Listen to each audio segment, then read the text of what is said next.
Well, if you suspect fraud or abuse in the city of Milwaukee, there's a hotline you can call. But when the I-team checked the line, Terry found something did not add up.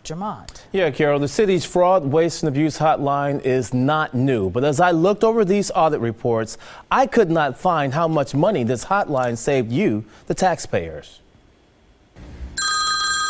Whether it's by phone, an email, or letter by mail, tips and complaints coming to the City of Milwaukee Fraud, Waste, and Abuse Hotline.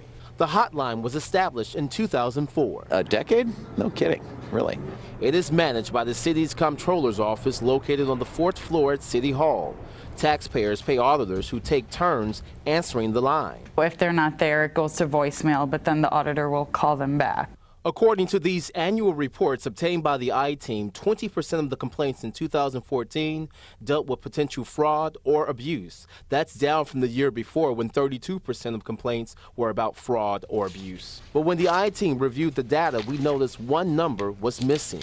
A dollar amount the hotline has recovered or saved taxpayers. It's saving taxpayer dollars in the sense of it's making city processes more efficient and tighter. As you know, we have certain types of complaints and we remedy them with the department. Taxpayers find it hard to believe after 10 years the city doesn't track savings. They are tracking it. They have a zero record. I want to know why they're not tracking it. Otherwise, why are we funding it? The I-team raised that simple question to Audit Manager Aicha Savansi and City Comptroller Martin Manson. Prior to this interview, to me, audit was always doing a fantastic job since I've been in office. And it never dawned on me that, hey, we should actually be computing what those dollars are. You got to be kidding me.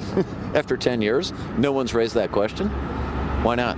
There was no record of tracking the dollars at the city's hotline. And just a few blocks away, the county has its own hotline. And for 22 years, it's kept a record of taxpayer savings. You believe it helps to have numbers that you can show, the tangible numbers. Exactly. And part of that has to be occasionally demonstrating the value in dollars and cents. The direct savings are quantified at about $5 million. The truth of the matter is, you know, there really isn't a lot of fraud in the city of Milwaukee. The city contends there isn't much fraud, but the comptroller tells me he will try to keep better records and track any savings for taxpayers. In the future, maybe we can do some better reporting.